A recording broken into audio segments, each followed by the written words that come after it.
माननीय उपराज्यपाल महोदय श्री देवेंद्र कुमार जोशी जी, यहाँ उपस्थित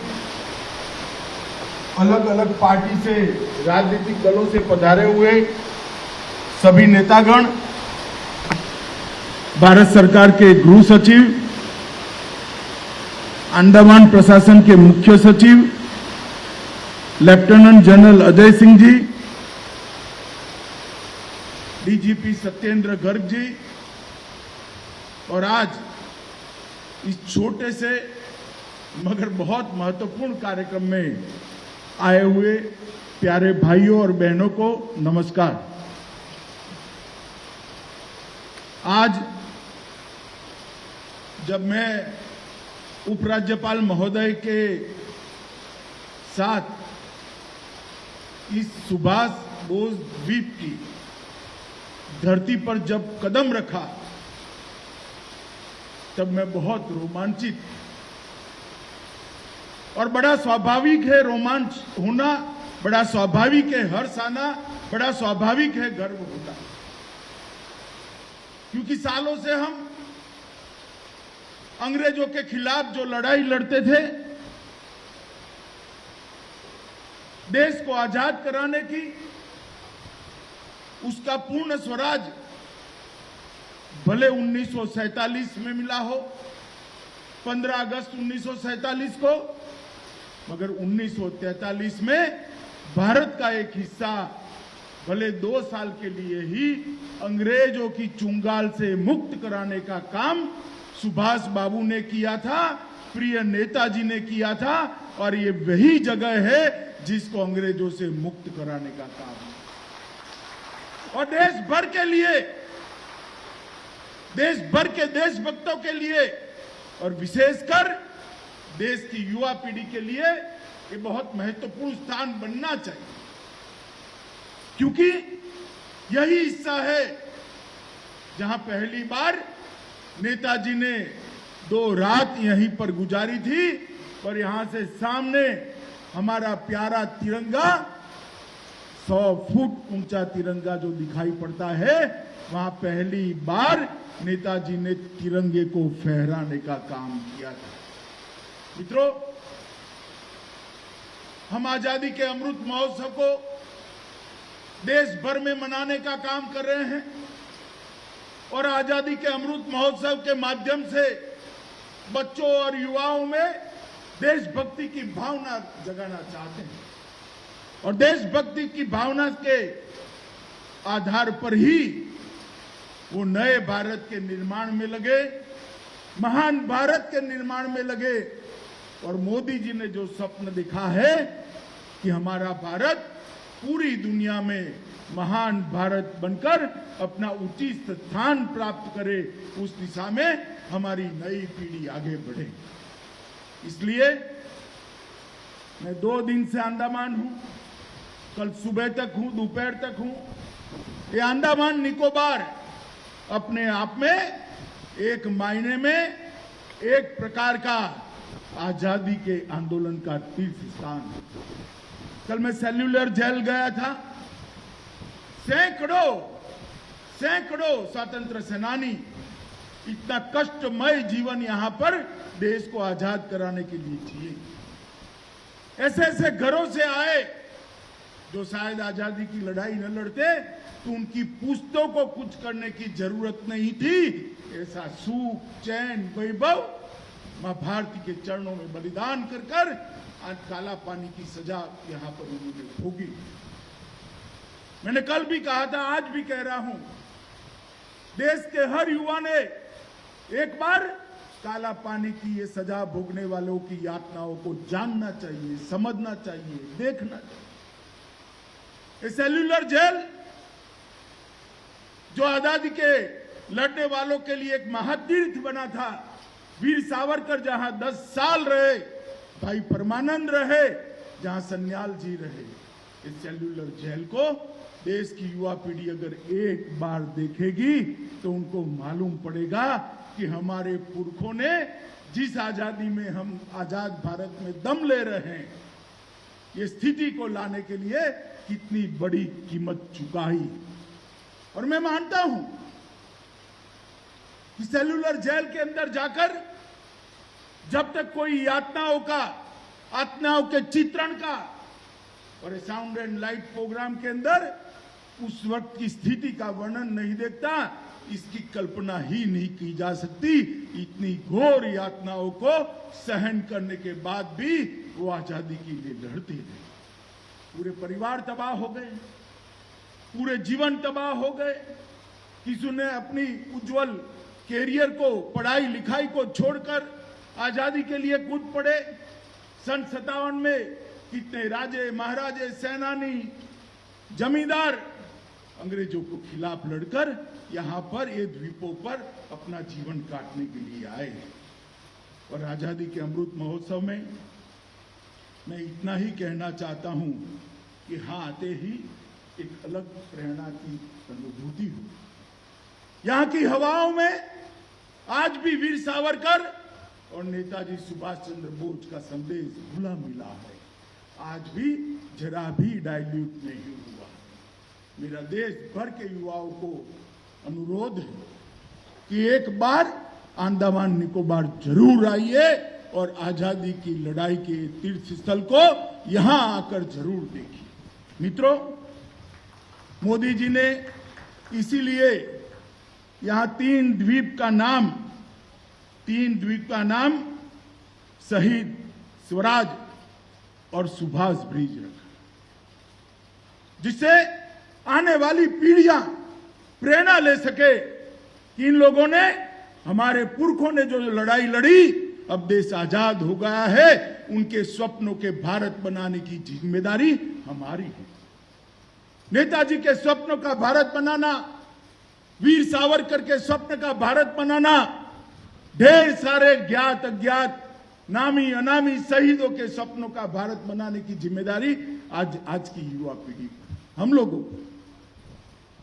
और मित्रों, मैं फिर से एक बार कल भी कहा था, आज भी कह रहा हूं कि हमें आजादी के लिए लड़ने का मौका नहीं मिला, हमारा जन्म ही नहीं हुआ, परंतु आजादी के लिए मरने का मौका तो हमसे छीना जा सकता है क्योंकि देश आजाद हो गया है, परंतु भारत के लिए जीने का मौका हमसे कोई नहीं छीन सकता। हमारे जीवन को हम भारत के विकास के लिए, भारत की उन्नति के लिए और भारत के गौरव के लिए समर्पित करना चाहे तो कोई नहीं रोक सकता। और यही है आजादी के अमृत महोत्सव का हमारा लक्ष्य। मित्रों, आज मैं जब यहां आया हूं, आजादी का अमृत महोत्सव भी चल रहा है और सुभाष बाबू का 125वां वर्ष भी चल रहा है। इसी पवित्र दिन पर, वर्ष में मैं आज यहां आया जहां 30 दिसंबर 1943 में सुभाष बाबू ने आजाद भारत की मुक्त हवा में सांस लेकर अपने तिरंगे को फहराया। मित्रों, नेताजी को, उनके जीवन को जब भी देखते हैं तो हमें हमेशा महसूस होता है कि नेताजी के साथ अन्याय हुआ।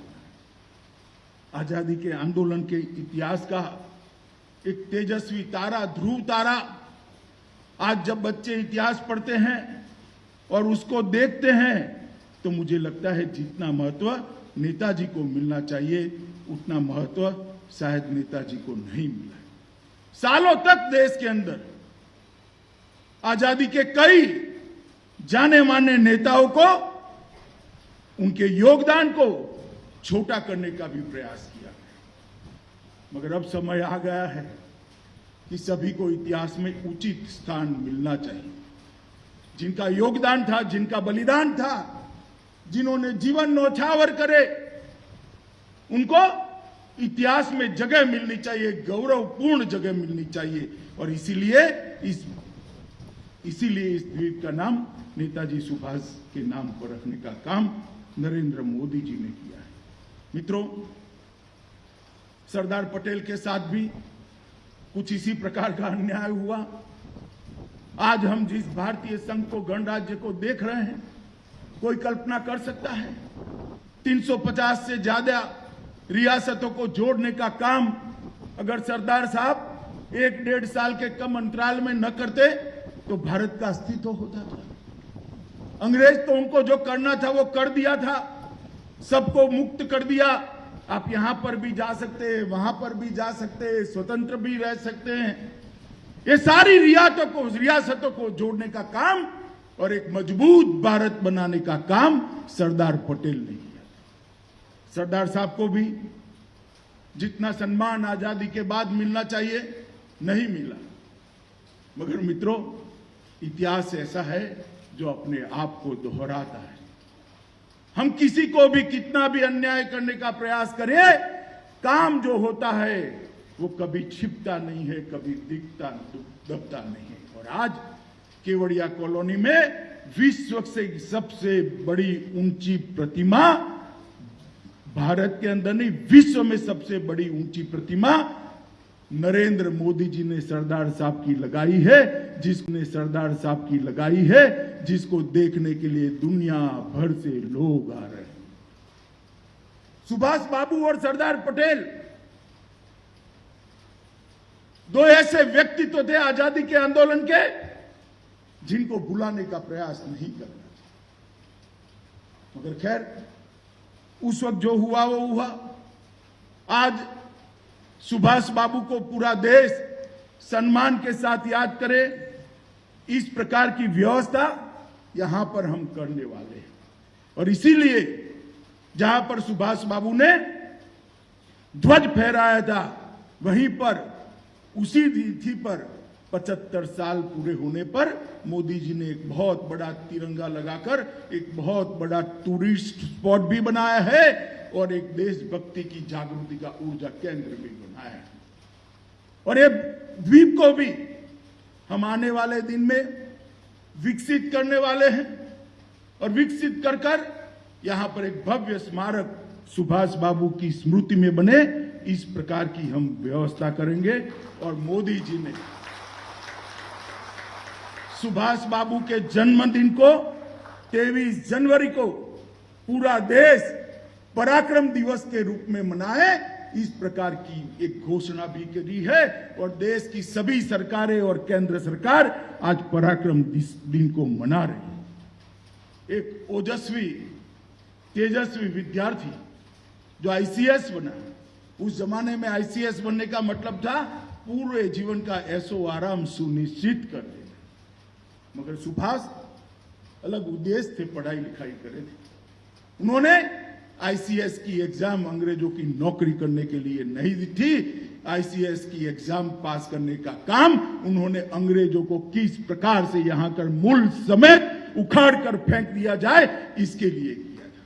और इसलिए जब आईसीएस की एग्जामिनेशन में टॉपर होने के बाद भी अंग्रेजों की नौकरी नहीं स्वीकारी, राजनीति में आए, कलकत्ता के मेयर बने, कांग्रेस पार्टी के 2 बार अध्यक्ष बने।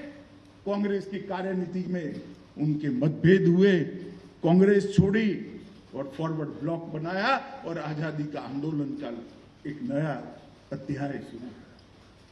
द्वितीय विश्व युद्ध में जब अंग्रेज मुंह की खा रहे थे, तब सुभाष बाबू ने दुनिया अचंभित हो जाए इस वक्त तरह से कलकत्ता में अपने ही घर में नजरबंद थे। कलकत्ता से एक ग्रेट एस्केप के नाम से जानने वाला एक यात्रा शुरू हुआ। कलकत्ता से पेशावर, पेशावर से मॉस्को, मॉस्को से बर्लिन, 7,275 किलोमीटर ये व्यक्ति गाड़ी से गया, इतनी ठंड में, जहां -43 डिग्री टेम्परेचर हो, ऐसी ठंड में ये आदमी कलकत्ता से बर्लिन तक गाड़ी। कितनी धगश होगी, कितनी धधक होगी, देश प्रेम की ज्वाला कितनी जोर से प्रदीप्त होगी और स्वराज प्राप्त करने का कितना उत्कृष्ट इच्छा होगी। तब जाकर ये मार्ग अंग्रेजों के पूरे राज को भेद कर बर्लिन तक पहुंचा था। पनडुब्बी से जर्मनी से इंडोनेशिया, इंडोनेशिया से जापान और वहां से सिंगापुर 27,000 किलोमीटर की यात्रा पनडुब्बी के अंदर करने वाला आदमी सुभाष बाबू थे। देश को आजादी दिलाने के लिए आजाद हिंद फौज की रचना करी, रेडियो स्टेशन बनाया और इसी द्वीप पर आजाद हिंद फौज के द्वारा स्थापित किए हुए स्वतंत्र भारत की सरकार की घोषणा जापान ने कर इसको मान्यता दी थी। मित्रों, हम कल्पना कर सकते हैं जिस शासन का सूर्य दुनिया में कभी डूबता नहीं था, वो अंग्रेजों के खिलाफ इतना बड़ा संघर्ष कर उन्होंने आजादी दिलाने का प्रयास। खैर, उस वक्त भाग्य ने उनका साथ नहीं दिया, हम आजाद नहीं हो पाए, मगर क्या हम सुभाष बाबू के वो प्रयासों को भुला सकते हैं? क्या सुभाष बाबू की ये देशभक्ति को हम दोयम स्तर का दर्जा दे सकते हैं? क्या उनके आजादी के इतिहास में गौरवपूर्ण स्थान नहीं होना चाहिए? क्या उनके व्यक्तित्व से हजारों साल तक आने वाली पीढ़ियां प्रेरणा ले, इस प्रकार से उनकी स्मृति को संजोकर गौरवपूर्ण तरीके से सुभाष बाबू को देश और दुनिया के सामने नहीं रखना चाहिए? मैं मानता हूं समय आ गया है देश ने सुभाष बाबू को अपना उचित स्थान देने का, और मोदी जी ने जो फैसला दिया है उनके लिए सिक्का निकालने का, उनके जन्मदिन को पराक्रम दिवस करने का, उसी स्थान पर तिरंगा फैलाकर सुभाष बाबू की स्मृति को युगों तक संजोने का, इस द्वीप को सुभाष चंद्र बोस द्वीप नाम देकर उनके कर्तृत्व को श्रद्धांजलि देने का आने वाले दिनों में भारत की कई पीढ़ियां सुभाष बाबू को नहीं भुला सकेगी और न भुलाना दीजिए। जिस आदमी ने 35,000 किलोमीटर जमीन के ऊपर मोटर में, गाड़ी में और समंदर के अंदर सबमरीन में प्रवास किया, कुछ लोगों के तो जीवन टोटल 45,000 किलोमीटर का प्रवास नहीं करते थे, इन्होंने एक 7 साल के कालखंड के अंदर एक प्रवास किया और देश को आजाद कराने का प्रयास किया। मैं मानता हूं हम सब के लिए वो युगों युगों तक प्रेरणा के स्रोत बनते रहेंगे। मित्रों, यहाँ पर आज एक दूसरा महत्वपूर्ण काम आजादी के अमृत महोत्सव के दिन हो रहा है। मणिपुर का पूरे पूर्वोत्तर में अंग्रेजों को रोकने का बहुत बड़ा योगदान सन 57 की क्रांति में भी रहा और फिर 1896 में, और मित्रों 91 में भी रहा। मणिपुर ने कभी शरण नहीं मानी थी, लड़ते रहे और मणिपुर एक ऐसा राज्य था जिन्होंने अपना लिखित संविधान भी लागू कर दिया था। मणिपुर रहा तो अंग्रेजों के कब्जे में काफी लंबा समय, मगर हमेशा उनके दांत खट्टे करने वाली लड़ाई मणिपुर के स्वतंत्र सेनानियों ने की थी। मणिपुर युद्ध के नायक युवराज टिकेंद्रजीत और जनरल थंगल को इम्फाल के फिदा में सार्वजनिक फांसी दे दी। अंग्रेज मानते होंगे कि हमने व्यक्ति को फांसी देकर आजादी के आंदोलन को कुचल दिया, मगर ऐसा नहीं होता है। उसके बाद महाराजा कुलचंद्र ध्वज सिंह और 22 स्वतंत्र सेनानियों को काला पानी भेज दिया गया था, यहां पर लाया गया था और यहां एक टापू पर उनको रखने का काम किया था। वो द्वीप का नाम है, एक पहाड़ का नाम है माउंट हेरियट। आज हम उनकी स्मृति में माउंट हेरियट को माउंट मणिपुर नाम देकर उनके योगदान का सम्मान करें। मणिपुर सरकार एक अच्छा स्मारक भी यहां बनाना चाहती है। ये स्मारक भी देश भर के पर्यटकों को, देश भर के युवाओं को, देश भर की नई पीढ़ी को किस प्रकार से सीमित संसाधनों के साथ भी लड़ा जा सकता है, और लड़ाई ऐसी लड़ना जिसमें हार भींत पर लिखी हुई दिखाई पड़ती थी, सुनिश्चित थी, और यह भी तय था कि हारने के बाद कोई समाधान नहीं मिलने वाला है, या तो फांसी होगी या काला पानी होगी, मगर लड़े मरे बचे वो काला पानी में आकर जेल काटी। ये आजादी का जो जज्बा है उसने आज हमें आजाद हिंदुस्तान दिलाया है। आजाद हिंदुस्तान दिलाने वाले को, आजाद हिंदुस्तान के लिए प्रयास करने वाले को हम कभी भुला नहीं सकते। और नरेंद्र मोदी जी ने हमेशा देश के लिए जो लड़ते थे इनका सम्मान करने का काम किया। 2014 में जब मोदी सरकार आई, सालों से हमारी सेना के तीनों विभाग, थल सेना, जल सेना, वायु सेना, 1 रैंक 1 पेंशन की मांग करती थी। कोई इसको पूरा नहीं करता था। नरेंद्र मोदी सरकार ने एक झटके में 1 रैंक 1 पेंशन की मांग को पूरा किया। और इसमें रुपये पैसे का सवाल नहीं, इसमें जो देश की चिंता करता है उसकी चिंता देश की सरकार करे, इस प्रकार के संवेदना वाले भाव का सवाल। तनख्वाहें नहीं होती।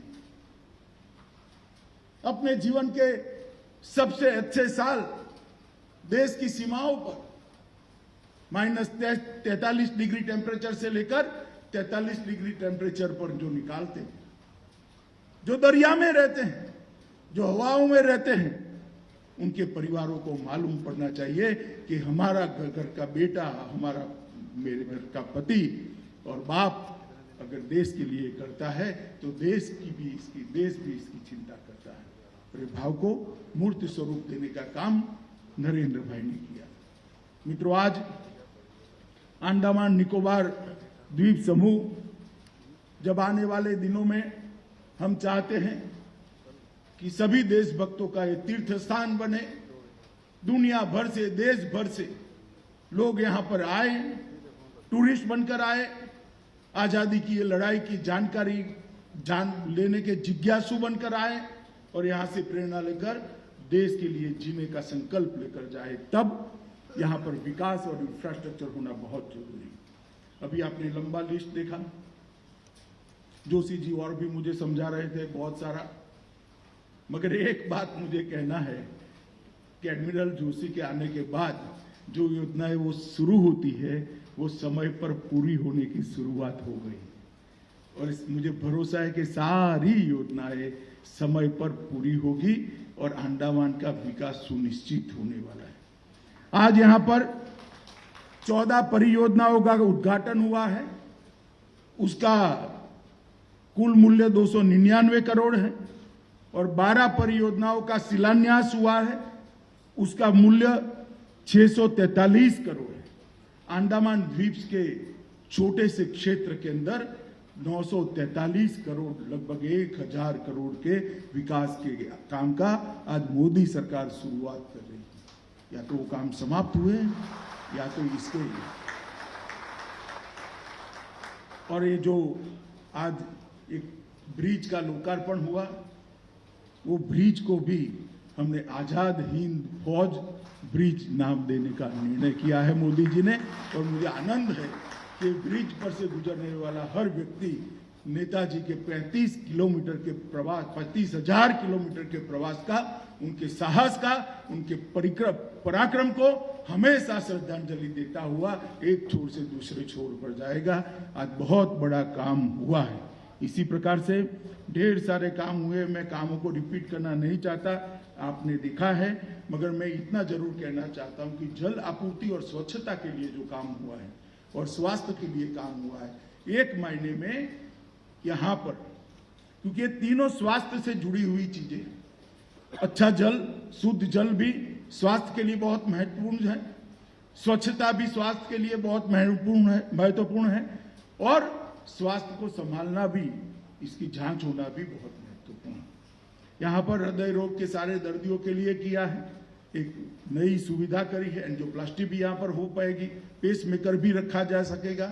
इसके साथ साथ यहाँ पर आयुष का अस्पताल भी बना है और 49 वेलनेस सेंटर कम हेल्थ सेंटर बना है, 49 वेलनेस सेंटर। सरकार में जो चीज जरूरी होती है वो ही बनती है, मगर आज 49 का आंकड़ा देखकर कल रात को मैं पढ़ रहा था और अभी उद्घाटन कर रहा था, मुझे विचार आया कि कितने सालों तक, 75 साल तक ये जरूरियात को पूरा नहीं किया गया था। मुझे बहुत आनंद है कि आज नरेंद्र मोदी सरकार इसकी चिंता कर इसको पूरा करने जा रही है। इसी तरह से घन और प्रवाही कचरे के निकाल के लिए भी ढेर सारी व्यवस्था की है। यहाँ पर कई प्रकार के प्रशासन में दक्षता लाने के लिए, इसके मॉनिटरिंग के लिए विद्युत के क्षेत्र में और प्रशासन इन जनरल, सामान्य प्रशासन के अंदर भी अच्छे मॉनिटरिंग सेंटर बनाने का काम भी हुआ है और ढेर सारी परियोजनाएं मिली। मैं अभी बताना नहीं चाहता, मगर मैं फिर आऊँगा तब जरूर बताऊँगा।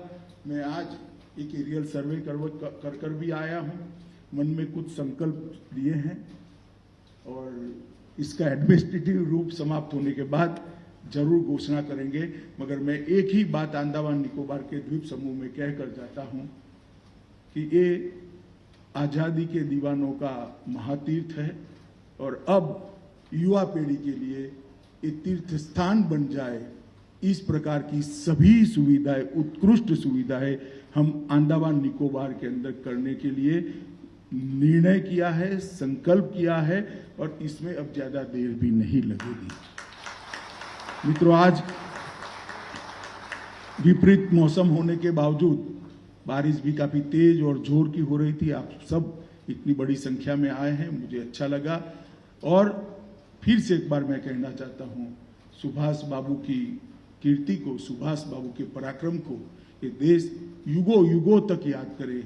इस प्रकार का यहाँ पर अंडमान निकोबार को उनका स्मारक बनाएंगे और यहाँ से घोषणा होगी कि हमारी आज़ादी को कोई छू नहीं सकता। ये आज़ादी लाखों करोड़ों बलिदानियों के बलिदान के आधार पर हमें मिली है। आज़ादी के अमृत महोत्सव और सुभाष बाबू के 125वें वर्ष के अंदर ये काम हुआ है, इसका मुझे आनंद है। फिर से एक बार सभी अंडमान निकोबार द्वीप समूह के नागरिकों को ये सारे विकास के जो काम हुए हैं इसके लिए बहुत बहुत शुभकामनाएं और अभिनंदन देकर मेरी बात को समाप्त करता हूं। वंदे मातरम।